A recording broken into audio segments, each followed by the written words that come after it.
Diariamente, milhares de pessoas cruzam os céus do Brasil e do mundo pelos mais variados motivos.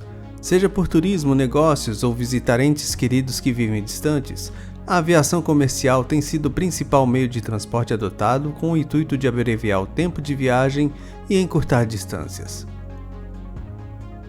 Se antes, num passado não muito distante, viajar de avião era um luxo ao alcance de uma pequena parcela de privilegiados e afortunados, atualmente a realidade é bem diferente. O que podemos ver nos dias de hoje é um aumento significativo na demanda por voos para os mais variados destinos ao redor do globo terrestre. Mas como organizar esse crescente fluxo de pessoas que se deslocam literalmente para cima e para baixo diariamente?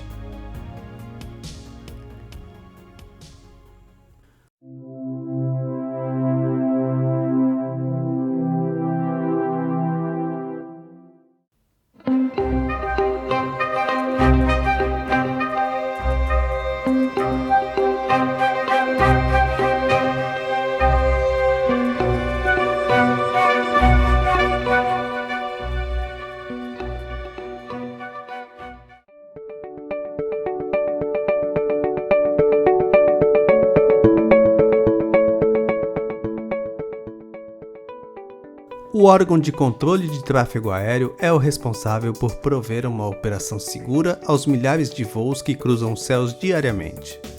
O objetivo é claro: manter o tráfego seguro, ordenado e rápido. Mas nem sempre foi assim.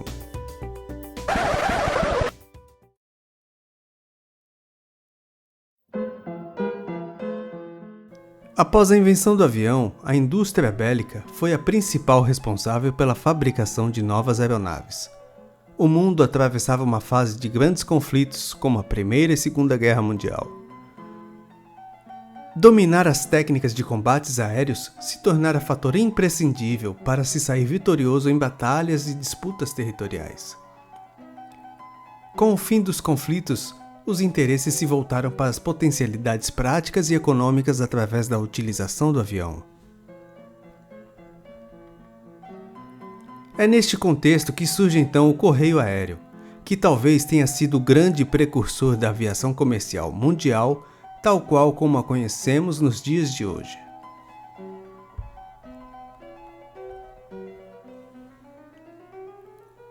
Voos visuais realizados inteiramente com contato visual com o terreno transportavam correspondências e pequenas mercadorias pelos céus dos Estados Unidos e Europa. Referências geográficas como montanhas, rios e grandes edificações construídas pelo homem serviam para orientar o aeronavegante na condução do voo de um ponto a outro. Não demora muito a surgir a necessidade de realização de voos noturnos, que só foram viabilizados após a instalação de faróis, capazes de balizar a trajetória a ser seguida pelas aeronaves ao longo de rotas comerciais. Mais tarde surgiram os auxílios rádio, que transmitiam sinais que, quando captados por instrumentos a bordo, propiciavam maior segurança por permitir sobrevoar áreas cobertas por nuvens e podiam ser dispostos a distâncias substancialmente maiores que os auxílios luminosos.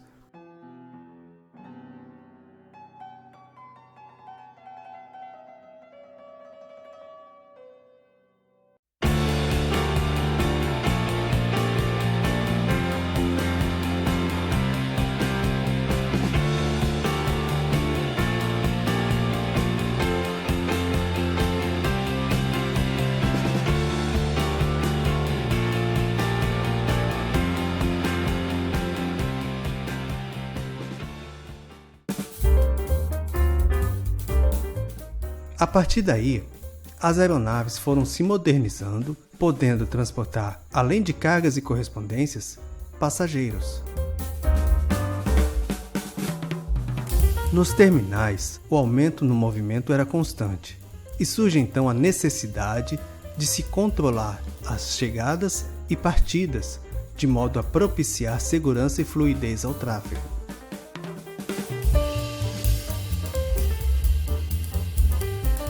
Ao longo das rotas, foram criadas estações que recebiam, projetavam e transmitiam, ainda que sem muita precisão, informações sobre os voos para os locais de destino das aeronaves.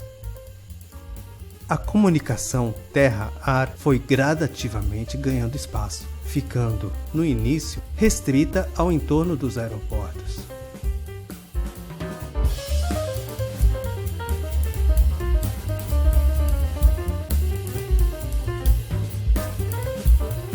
Com os avanços nas tecnologias, o acompanhamento da evolução dos tráfegos ficou cada vez mais difundido, permitindo um aumento significativo na segurança da condução do voo.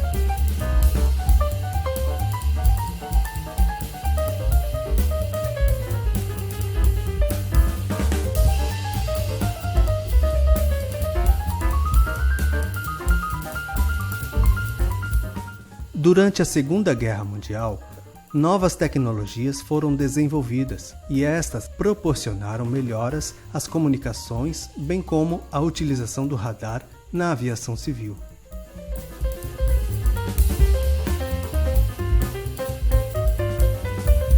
A partir daí, haveria uma transferência e compartilhamento de responsabilidades, que antes era exclusividade do aeronavegante, sendo agora em partes do pessoal em terra.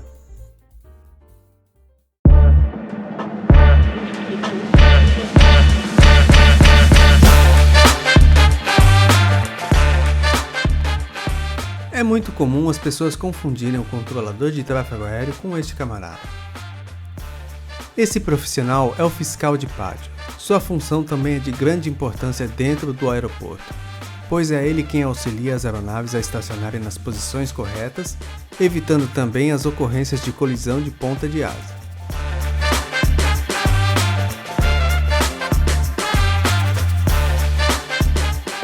Assim como o tráfego urbano de veículos, o tráfego aéreo precisa de regras. Mapas das rotas, cartas de procedimentos, que seriam as regras de trânsito, mão e contramão, preferenciais, tudo isso também existe no tráfego aéreo.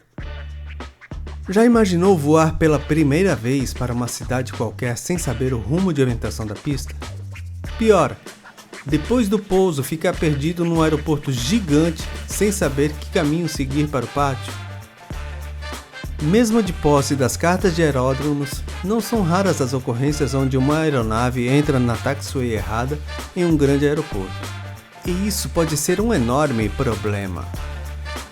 Mais precisamente do tamanho de 2 Boeing 777 parados um de frente para o outro sem poder efetuar qualquer tipo de manobra, aguardando guinchos que os tirem dessa situação.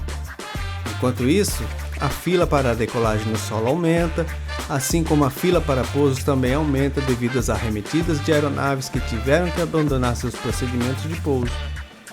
O efeito dominó encontra o cenário ideal para instaurar o caos.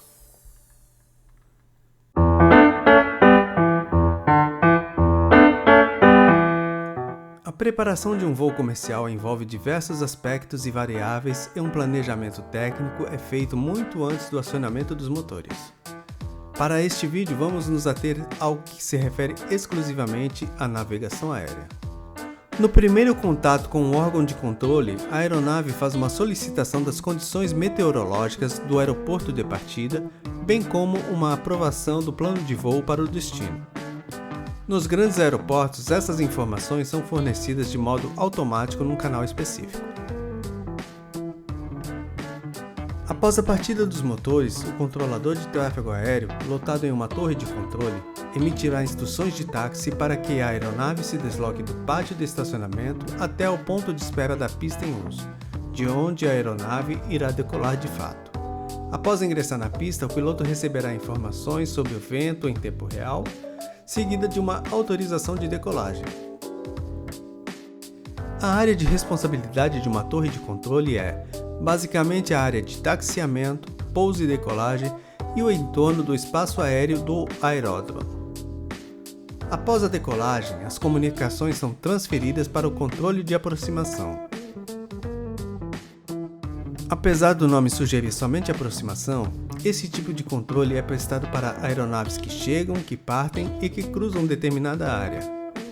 Esse tipo de controle costuma ser o mais tenso e estressante pelos seguintes motivos.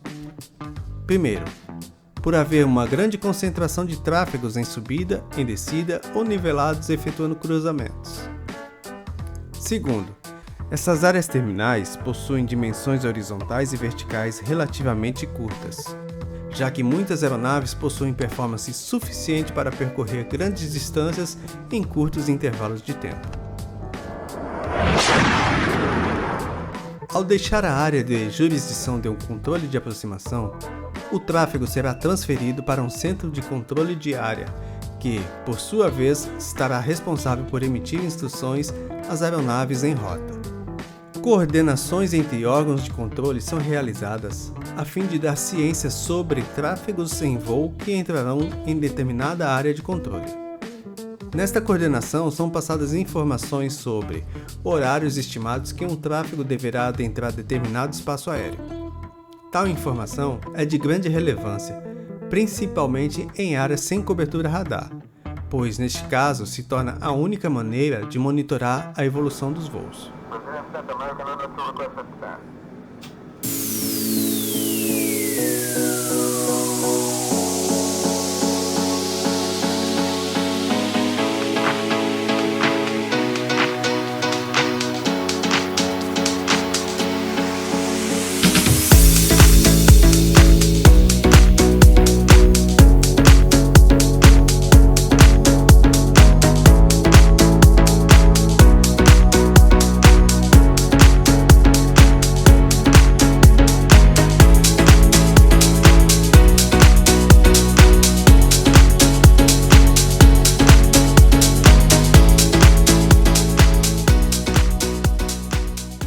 Ao se aproximar do destino, a aeronave solicita início de descida.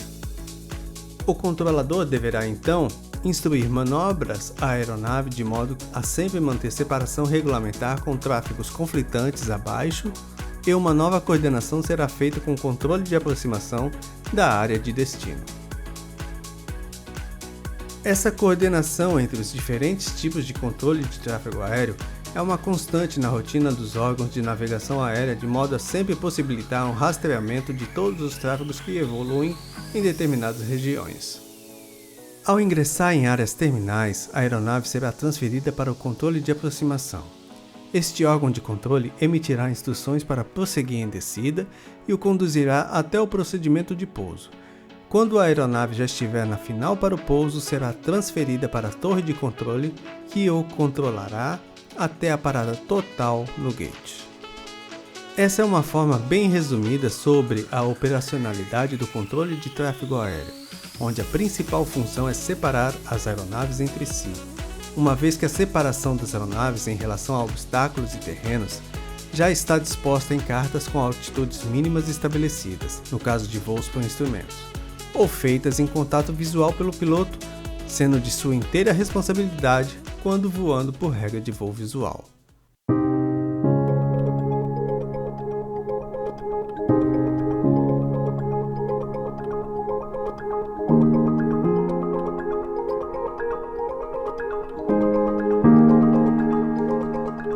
Não é novidade para ninguém que as inovações tecnológicas estão gradativamente substituindo o trabalho humano por automatizações. Tal fato ocorre também na navegação aérea, que há alguns anos era composta por 4 funções distintas. Um era responsável por receber e avaliar o plano de voo, enquanto o outro era responsável por transmitir esse plano de voo via telex para estações diversas, as quais teriam importância em rota para a aeronave. Era preciso ainda que houvesse em cada aeroporto um profissional meteorologista. Profissional este que é responsável por emitir boletins meteorológicos com as condições registradas e previstas de interesse aeronáutico.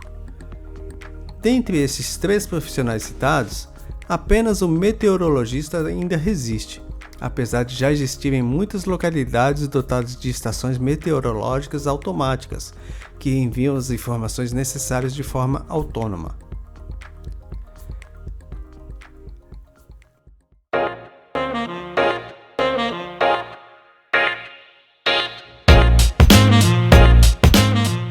Resta então, nos dias de hoje, a figura do controlador de tráfego aéreo. No entanto, esse cenário está em constante atualização.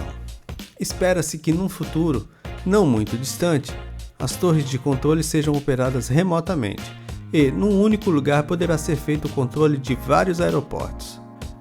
Por exemplo, supondo que Anápolis seja um polo de controle de aeródromo, esse mesmo polo seria responsável por controlar, além de seu próprio campo, Uberlândia, Uberaba, Goiânia, etc.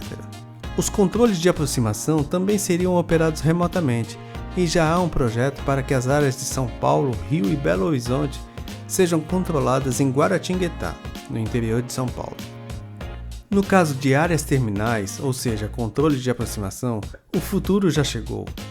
O controle de aproximação de Aracaju, por exemplo, é feito em Salvador, Bahia. Estima-se que o número de profissionais controladores de tráfego aéreo seja gradativamente reduzido ao passo que novas tecnologias são incorporadas. Há, inclusive, quem diga que no futuro os pilotos e controladores serão meros gerenciadores e observadores enquanto as máquinas fazem todo o trabalho que antes lhes competiam. Não há como ignorar os avanços tecnológicos que batem à nossa porta. De uma maneira ou de outra, estaremos sempre vulneráveis à dança das cadeiras imposta pelo universo.